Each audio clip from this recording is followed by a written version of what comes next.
तो hello guys, most welcome आपका एक और इस नई वीडियो में। और आज की क्लास में जैसे कि आपने थंबनेल देख ही लिया, आज की क्लास में हम बात करने वाले हैं जो भी क्लास 10th में साइंस के जो 21 फरवरी को जो हमारा पेपर हुआ था उसका पूरा हम सॉल्यूशन करने वाले हैं।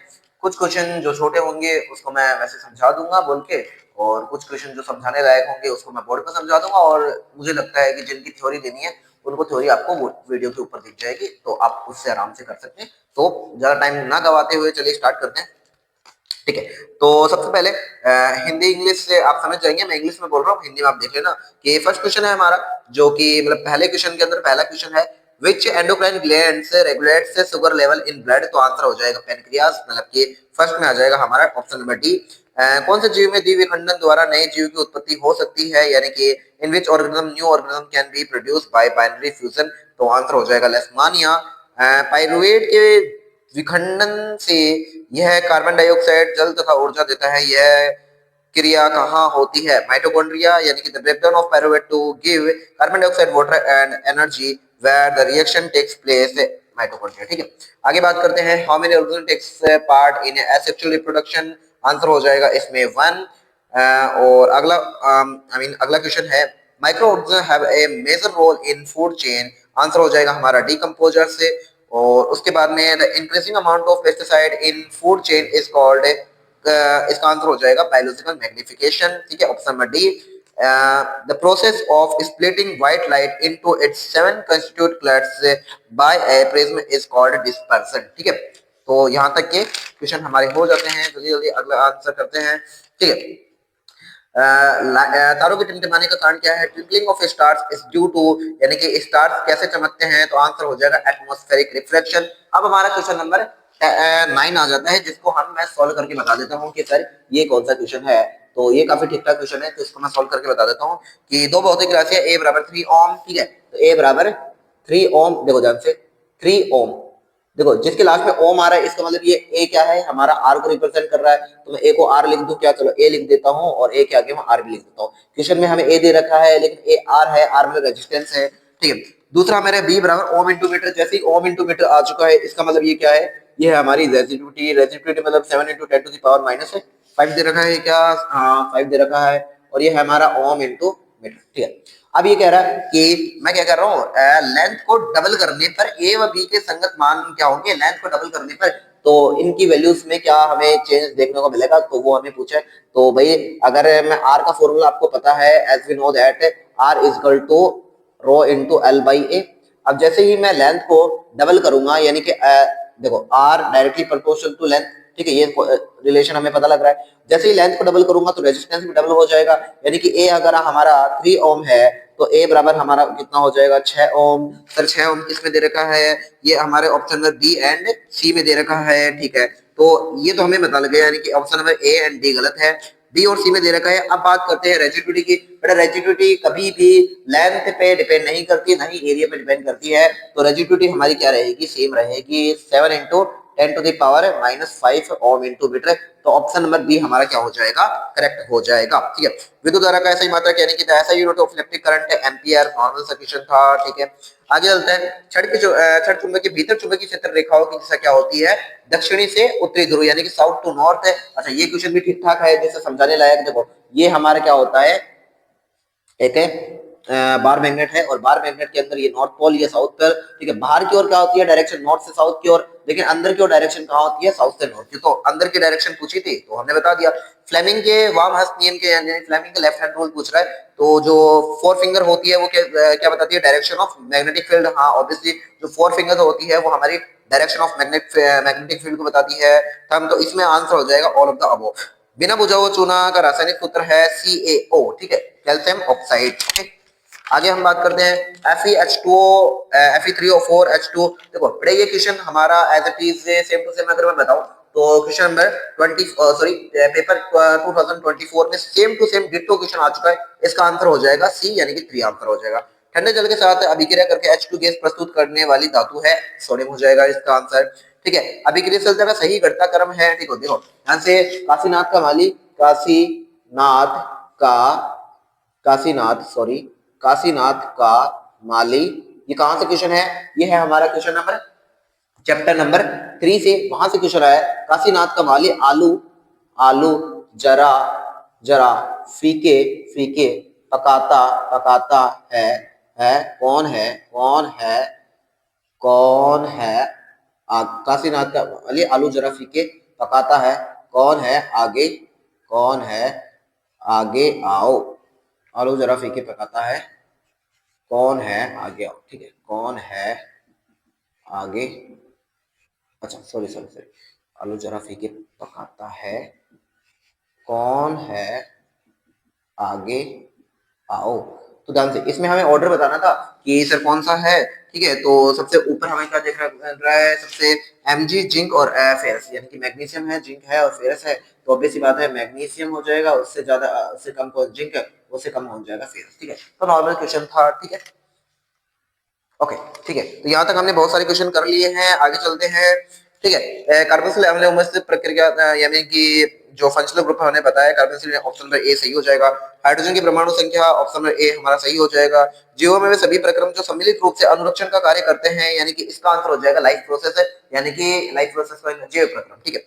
अमीबा अंगुली रूपी प्रवर्तन से भोजन के कणों को घेर लेते हैं तथा संगलित होकर क्या बनाते हैं, फूड वैक्यूल का निर्माण करते हैं, यानी खाद्य रसदानी का बनाते हैं, ठीक है। आगे बात करते हैं लक्षणों के वंशानुक्रम के नियमों को प्रतिपादन किसने किया था, ग्रेग जॉन मंडल, ठीक है। लैंगिक जनन में संतति में गुणसूत्रों की संख्या सेम बनी रहती है। लैंगिक जनन के अंदर देखो मैं आपको समझाना चाहूँ कि ये क्वेश्चन किस तरह से है।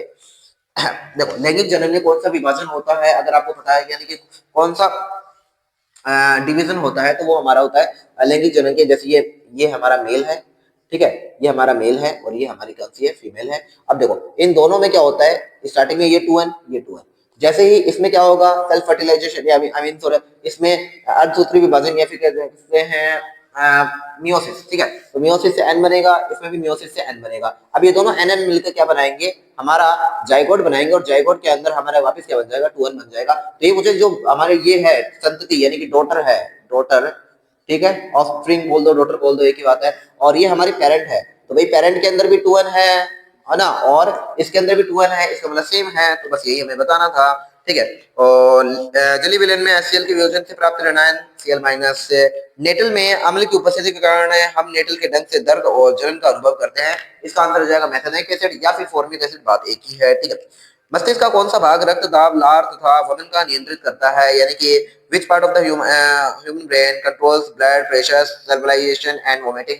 देखो ये सारी की सारी कैसी हैं, इनवॉलेंट्री हैं। इनवॉलेंट्री का मतलब है ऐसी जो प्रोसेस जो कि ऑटोमेटिक हो रही है, जैसे कि पेट में डाइजेशन का काम होना, हार्ट का धड़कना होना, ये सारी की सारी ऐसी प्रोसेस से कौन नियंत्रित करता है, यानी कि इनको रेगुलेट करने का काम करता है हमारा मेडुला ऑब्लिंगेटा, ठीक है। तो जो कि हाइंड ब्रेन का एक पार्ट होता है, तो याद कर लेना, ओके, ठीक है। पात्रों में से कौन सा हार्मोन कोशिका विभाजन को प्रेरित करता है, सिंपल सा आंसर साइटोकिनिन। दो अलग अलग लक्षणों की वंशानुक्रम में F2PD लक्षण प्रारूप अनुपात लिखिए। देखो F2PD का लक्षण प्रारूप अनुपात, अगर आपने मेरी वो वाली वीडियो देखी है जिसमें मैंने सारे के सारे इंपॉर्टेंट क्वेश्चन बताए हैं, तो वहां पर मैंने बताया था कि भाई जीन सॉरी फिनोटाइपिक रेशियो याद करके चला था ना, मैंने सारे इंपॉर्टेंट क्वेश्चन बताए थे। अगर आप मेरी पिछली वाली वीडियो जिसमें मैंने सारे इंपॉर्टेंट क्वेश्चन बताए थे, अगर वो जाके देखो ना, तो रियली मैं कह रहा हूँ आपको लगेगा कि ऑलमोस्ट ऑलमोस्ट लगभग लगभग सारे टॉपिक्स मैंने बता दिए थे कि इस टॉपिक से ये क्वेश्चन आएगा, इस टॉपिक से ये क्वेश्चन आ सकता है, मतलब लगभग लगभग मैंने बता दिए थे कि हाँ भाई ये टॉपिक आ सकता है, मैंने बहुत सारे क्वेश्चन बताए थे। तो अगर आप जाके देखोगे ना तो आपको रियली पता होगा। तो ये कौन सी है, दो अलग अलग लक्षण, तो डाई हाइब्रिड क्रॉस के लिए पूछ रहा है, ये कौन सी है भाई, डाई हाइब्रिड क्रॉस के लिए पूछ रहा है। फिनोटाइपिक रेशियो तो कितना होता है, 9:3:1, याद रख लेना भाई, ठीक है। आगे चलते हैं, ठीक है। एक लंबे व एक बौने पौधे में संकरण करवाने पर F1PD में कौन से लक्षण प्रकट होता है, लंबा ऑब्वियस बात है, यानी कि यहाँ भी हमारा क्या होगा, टॉल आएगा आंसर। आगे चलो, ठीक है। वायुमंडल में ओजोन परत क्यों आवश्यक है, आंसर आपको स्क्रीन पे देखने को मिल भी जाएगा, फिर भी मैं बता दूं ओजोन परत क्या होती है, हार्मफुल रेस से हमें बचाने का, प्रोटेक्ट करने का काम करती है। गोली दर्पण की वक्रता केंद्र को परिभाषित कीजिए, डेफिनेशन आपको मिल जाएगी, ठीक है। लेंस की क्षमता को परिभाषित कीजिए, लेंस की क्षमता क्या होती है, यानी कि जो फोकस दूरी की व्युत्क्रम होती है, P बराबर है 1/f, ठीक है। ये क्वेश्चन भी मैंने जब इंपॉर्टेंट क्वेश्चन लगवाया था तो वहां पर मैंने बताया था कि बेटा आ सकता है, ध्यान रख लेना, वहां पे मैंने कहा था कि आ सकता है, तो आ चुका है। विद्युत चुंबक क्या है, नॉर्मल सा ऐसा चुंबक है जिसको इलेक्ट्रिसिटी देने पर ये अट्रैक्ट करने लग जाता है, और जैसे इलेक्ट्रिसिटी हम रिलीज करेंगे वो क्या हो जाता है, दूर हो जाता है, ठीक है। विद्युत परिपथों में फ्यूज का कार्य क्या है? फ्यूज क्या काम करता है? सिंपल सा है भाई, फ्यूज सेफ्टी का काम करता है, अगर शॉर्ट सर्किट से बचाने का काम करता है, नॉर्मल सेंस है। जिंक प्लस सल्फ्यूरिक अम्ल, तो भाई ये रिएक्शन लिखनी है, ठीक है। ये हमारा जिंक और सल्फ्यूरिक अम्ल H2SO4 क्या बनाएगा? ZnSO4, और इससे क्या बनेगा? जिंक सॉरी H2 अलग हो जाएगी। इसको बैलेंस करना बोला है, लेकिन ये पहले से बैलेंस है, ठीक है। आगे चलो, ये कैल्शियम हाइड्रोक्साइड और CO2 से क्या बनेगा? X का मान पूछा है तो X और कुछ भी नहीं होगा, हमारा CaCO3 बन जाएगा, खत्म। आगे चलो, सबसे अधिक तन्य यानी डक्टाइल जो मेटल होता है वो कौन सा होता है? गोल्ड होता है, सिंपल सा आंसर है। चलो आगे चलते हैं, वापस करते हैं। अब हमारा सेक्शन नंबर 1 पूरा खत्म हो चुका है, ठीक है। अभी तक वीडियो कितने मिनट की बन चुकी है? ओके, 10 मिनट की वीडियो हो चुकी है भाई, ठीक है। अब हम आ जाते हैं सेक्शन नंबर बी की ओर, ठीक है। थोड़ा जल्दी करने की कोशिश करते हैं, ओके, ठीक है। कुछ क्वेश्चन जो मुझे नहीं समझाने चाहिए, ठीक है। भोजन के पाचन में लार की भूमिका को समझाइए, स्क्रीन पर आपको आंसर मिल जाएगा। पादपों में रासायनिक समन्वय कैसे होता है? आंसर मिल जाएगा। मानव के मादा जनन तंत्र में पाए जाने वाले 2 अंगों के कार्य लिखिए, आंसर मिल जाएगा। पारितंत्र में ऊर्जा प्रवाह सदैव एक दिशात्मक क्यों होता है? यह ठीक क्वेश्चन है, इसमें मैं आपको बता देता हूँ। पारितंत्र में ऊर्जा प्रवाह एक दिशात्मक इसलिए होता है, यानी यूनिट डायरेक्शन इसलिए होता है, जो सन से लाइट आती है वो सन से लाइट एक ही डायरेक्शन में आ सकती है, यानी कि सन लाइट दे सकता है ना कि लाइट ले सकता है, इसलिए जो ऊर्जा का फ्लो होता है वो कैसा होता है? यूनिट डायरेक्शन में होता है। और ऊर्जा हमेशा कैसे बहती है आपको पता होगा, ऊर्जा हमेशा जो एनर्जी होती है उसका फ्लो कैसे होता है? हाई टू लो होता है, तो ऑब्वियसली हाई टू लो ही जाएगा ना, ठीक है। अवतल दर्पण के 2 उपयोग, सीधा टॉर्च में यूज हो सकता है, और जो हेडलाइट होती है गाड़ियों के जो हेडलाइट होते हैं उनमें यूज होते हैं, खत्म, ठीक है। खतरे के संकेत में लाल रंग के क्यों होते हैं? वैसे डीपली जाऊं तो इसका रीजन वेवलेंथ से है, लेकिन अगर नॉर्मल समझाना चाहूं तो जो रेड कलर होता है वो काफी बढ़िया विजिबल होता है, अगर हम दूर से भी देखना चाहें तो आराम से दिख सकता है, इसलिए रेड सिग्नल्स होता है, रेड कलर लिया जाता है। तो बाकी आंसर आपको दिख रहा होगा, ठीक है। निम्नलिखित विद्युत अवयव के प्रतीक चिन्ह आंसर स्क्रीन पे मिला होगा, ठीक है। घरेलू विद्युत परिपथों में सामान्य विद्युत संधारित्रों को किस प्रकार में जोड़ा जाता है, और समझाइए, और क्यों समझाइए? भाई सीधी सी बात है, जो घरेलू विद्युत जो परिपथ होते हैं उनको हमेशा समांतर क्रम में जोड़ा जाता है, यानी कि उनको हमेशा इस फॉर्मेट में जोड़ा जाता है, यानी कि एज सपोज ये बल्ब है, ठीक है, एज सपोज ये बल्ब है ना, और एज सपोज ये कुछ और है, तो इन सभी को हम किस में जोड़ते हैं? कुछ भी मतलब कुछ भी अदर इंस्ट्रूमेंट, कुछ भी मान लो, ठीक है, कुछ भी मान लो, ठीक है। तो ये जो भी है तो इसलिए जोड़ते हैं क्योंकि देखो जो पैरेलल कॉम्बिनेशन होता है, पैरेलल कॉम्बिनेशन के अंदर जो लाइट का मान होता है वो क्या होता है? ज्यादा होता है, ठीक है। यानी कि जो हमें लाइट मिलती है वो ज्यादा मिलती है, इसलिए हम उसका यूज करते हैं, ओके। सिंपल सा काम था। निष्कर्षण प्रक्रम में जिंक सल्फाइड को ऑक्साइड में क्यों परिवर्तित किया जाता है? कारण लिखिए। देखो सिंपल सा इसका आंसर मैं अगर बताना चाहूँ, इसका आंसर ये है कि भाई अगर हमें जिंक सल्फाइड से हम डायरेक्टली जड़न नहीं बना सकते, इसलिए हमें क्या करते हैं? जिंक सल्फाइड को पहले रोस्टिंग के जरिए हम किस में बदलते हैं? जड़न ओ में बदलते हैं। ये प्रोसेस आसान होती है, ये प्रोसेस थोड़ी मुश्किल होती है, इसलिए हम पहले इस प्रोसेस को, और इस प्रोसेस से फिर हम बाद में नॉर्मली क्या कर देते हैं? रिडक्शन कर देते हैं विद हेल्प ऑफ कार्बन, तो इससे आसानी से हमारा जो मेटल है जिंक है वो हमें आसानी से मिल जाता है, ठीक है। नाइट्रोजन अणु की इलेक्ट्रॉन बिंदु संरचना, अगर आपने मेरी वीडियो देखी है तो वहां पर मैंने कंटेस्ट कहा था कि इलेक्ट्रॉन डॉट स्ट्रक्चर आ सकता है नहीं, मैंने लिखाया था कि भाई आएगा, और आया भी, देखो, ठीक है। नाइट्रोजन होते हैं यहाँ पे 1 2 3 1 2 3, ठीक है, यहाँ पे 2 होते हैं, यहाँ पे 2 होते हैं, इसका 8 हो गया, इसका 8 हो गया, नॉर्मल सी ये स्ट्रक्चर आपको बना के आ गई, ठीक, खत्म। कुछ प्रकार के पादपों को उगाने के लिए काई प्रवर्धन का अभ्यास क्यों किया जाता है? 2 उदाहरण भी लिखिए। देखो वेजिटेटिव प्रोपेगेशन का यूज इसलिए किया जाता है कि कई बार जो ऐसे प्लांट्स है जिनमें सीड नहीं पैदा होते, तो ऐसे प्लांट्स के लिए हम वेजिटेटिव प्रोपेगेशन का यूज करते हैं। और अगर हमें मान लो कि कोई ऐसा प्लांट है जिसको हमें सिमिलर सेम टू सेम एक और प्लांट बनाना है, बिल्कुल डिटो सेम, जेनेटिकली बिल्कुल सेम, तो भी हम वेजिटेटिव प्रोपेगेशन का यूज करते हैं। 2 उदाहरण पूछा है तो आप आलू कर सकते हो, गन्ना कर सकते हो, ऐसा कुछ भी एग्जाम्पल कर सकते हो, ठीक है। कोई जीव बीजाणु द्वारा प्रजनन करता है तो उससे क्या फायदा होता है? देखो जो बीजाणु होता है या फिर स्पोर होता है उसमें फायदा ये होता है कि एक तो मतलब काफी सारी जो ऑफस्प्रिंग है या फिर संततियां हैं बहुत सारी पैदा हो सकती हैं। दूसरा काफी सिंपल होता है प्रोसेस, से ज्यादा हार्ड भी नहीं होता, और सेफ्टी भी होती है क्योंकि उसके सारा और क्या हो जाती है, एक आउटर लेयर पाई जाती है, तो काफी सेफ्टी भी होती है, और मतलब काफी सिंपल, या फिर कह सकते हैं जो फैलना भी काफी सिंपल होता है, मतलब वाटर के जरिए, एयर के जरिए काफी जल्दी फैल सकता है, तो नेम बना के आना था। हाँ 15 का क्वेश्चन ठीक ठाक है, इसे समझा सकता हूँ मैं, ठीक है। 15 के क्वेश्चन में 15 का दोनों क्वेश्चन बढ़िया है तो दोनों समझा देता हूँ। 800 वोल्ट अनुमत का कोई विद्युत रेफ्रिजरेटर 4 घंटे, देखो 800 वोट यानी पावर का मान दे रखा है हमें कितना 800 वोट, ठीक है। सबसे पहले ये पावर है वोट में दे रखी है, हमें इसे किलो वोट में कन्वर्ट करना है। तो किलो वोट में कन्वर्ट करने के लिए मैं क्या करूंगा, इसको 1000 से डिवाइड कर दूंगा। 1000 से डिवाइड करते ही ये आ जाएगा 0.8 किलो वोट, ठीक है। तो मैंने क्या किया है, इसको 1000 से डिवाइड किया है, करके बता देता हूँ। मतलब 1000 से डिवाइड करते ही किलो वोट में कन्वर्ट हो चुका है, ठीक है। अब कर लेना, ठीक है। अब क्या करना है, देखो हमें टाइम दे रखा है, टाइम कितना दे रखा है हमें 2 आवर का, ठीक है, बिल्कुल सही है, ठीक है। टाइम हमें 2 आवर का दे रखा है, ठीक है। और जो रेट है वो हमें कितने दे रखी है, 2 रुपए, यानी कि 2 रुपए दे रखे। अब हमें पूछा है, देखो एक फॉर्मूला आपको पता होना चाहिए, energy is equal to power into time, power into time. तो एक काम करो, एनर्जी निकाल लो भाई, एनर्जी कितनी लगी, पावर हमारी कितनी है सर 0.8, और टाइम हमें कितना दे रखा है 2 आवर। तो एनर्जी हमारी कितनी आ चुकी है, ये आ जाएगी 3.2। देखो ये पावर किसमें है, किलोवाट में, किलोवाट, और टाइम किसमें, होवर में, तो किलोवाट होवर, ठीक है। ये हमारी एनर्जी निकल के आ चुकी है। अब सिंपल सा हमें क्वेश्चन ये पूछा है कि भाई कितना मूल्य होगा, पैसे कितने लगेंगे। ऑब्वियस सी बात है, देखो सितंबर में पूछे, वो भी सितंबर में, भाई सितंबर में दिन कितने होते हैं, तो भाई एक दिन में इतनी एनर्जी खर्च होगी, तो सितंबर में यानी कि इन सितंबर, इन सितंबर, मैं सिंपल आंसर कर रहा हूं, आप समझ जाना। इन सितंबर में क्या होगा 3.2 इंटू 30, करके देख लेना आप, ठीक है। तो ये आंसर आ जाएगा अपना कितना, 3 2 6 है, और 3 3 9, और ये हमारा जीरो लग गया 0.1, यानी आ जाएगा 96, यानी कि 96 किलो वॉट हो। अब यही हमें आंसर, अब ये तो हमें कितना लगे, एनर्जी निकली है, यानी सितंबर में इतनी एनर्जी। अब इसके पैसे कितने लगेंगे भाई, रेट निकालनी है हमें, हमें तो क्या निकालनी है सर, रेट निकालनी है। तो 96 को मल्टीप्लाई कर दो 2 से, आंसर आ जाएगा 6 2 12, और ये कितना 9 2 18, 18 1 90 92। तो ये हमारा आ जाएगा रुपए, खत्म, बस इतना ही काम था। ओके ठीक है, आगे चलते हैं।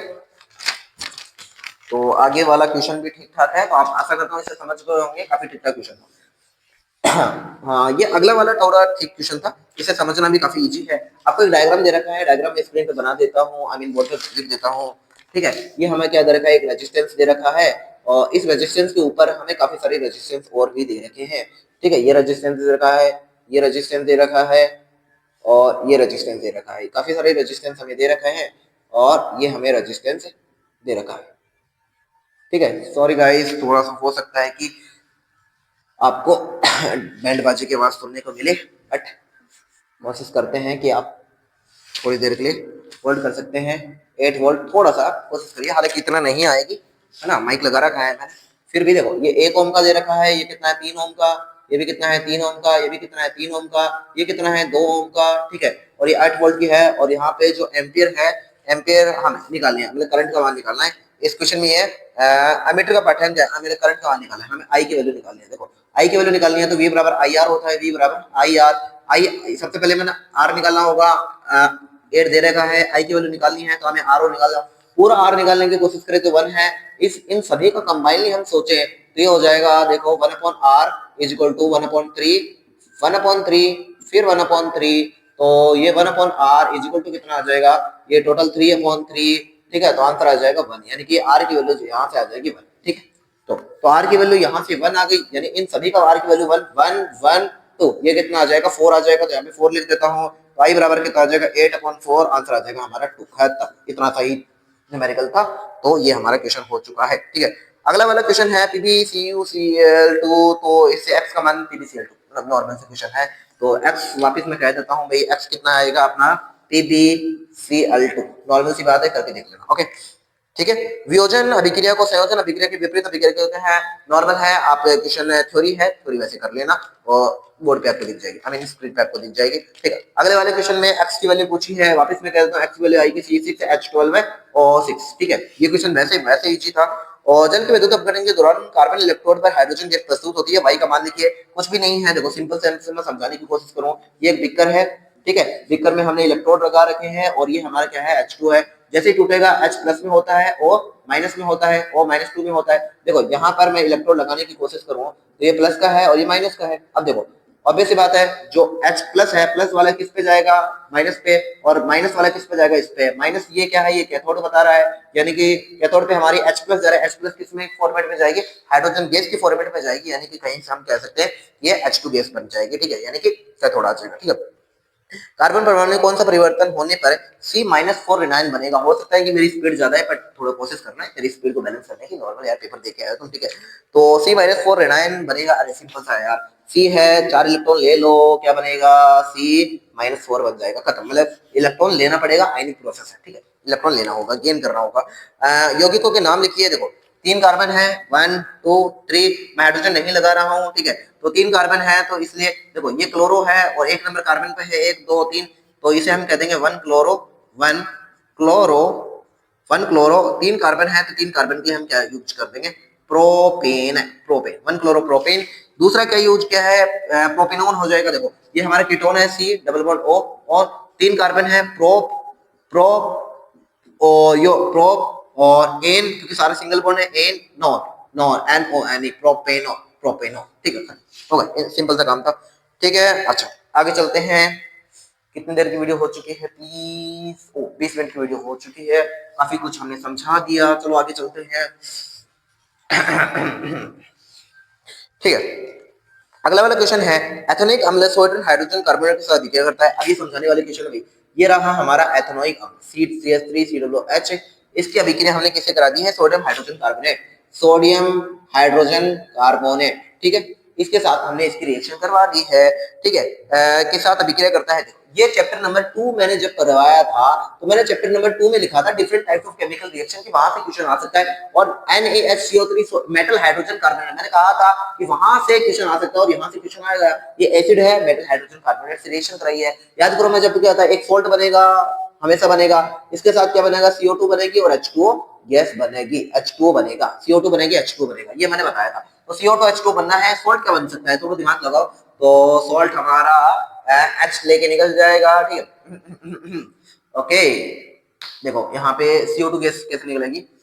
ओके ओके ओके, हाँ ये देखो, ये CO2 गैस लेके बनेगी, नहीं CO2 गैस यहाँ से नहीं जाएगी, यहाँ से नहीं जाएगी। ये बनेगा CH3 COO, ये बन जाएगा हमारा CH3 COONA, ठीक है।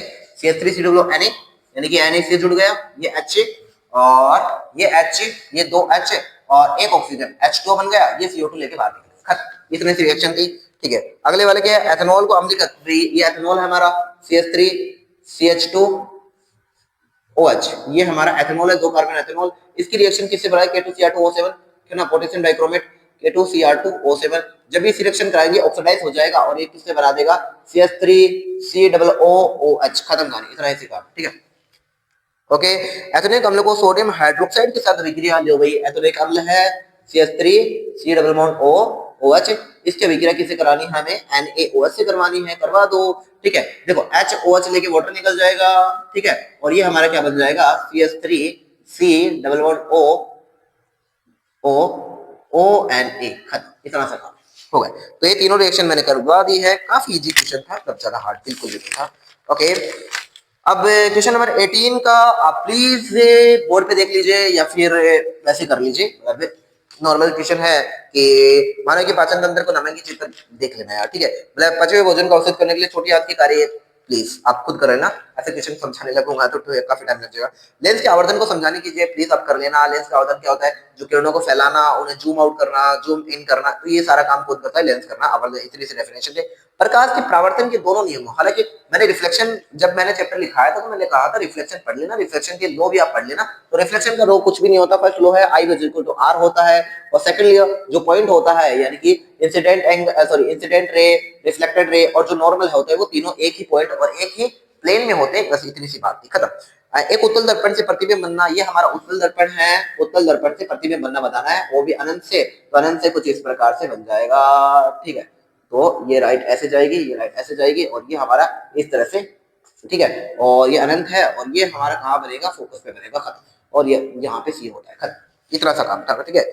अब इसके जस्ट अपोजिट क्वेश्चन लेंस सूत्र लिखना था। लेंस सूत्र बहुत ही आसान है, 1/f बराबर 1/f बराबर 1/v माइनस 1/u, ठीक है। ये लेंस सूत्र है, ठीक है। स्नेल का नियम, मैंने कहा था कि स्नेल का नियम आ सकता है, मैंने लेंस की पावर भी कहा था कि आ सकता है, तो प्लीज याद कर लेना। मतलब मैंने कहा था कि बहुत सारी क्वेश्चन मैंने बताए थे, और बहुत सारे क्वेश्चन आए हैं।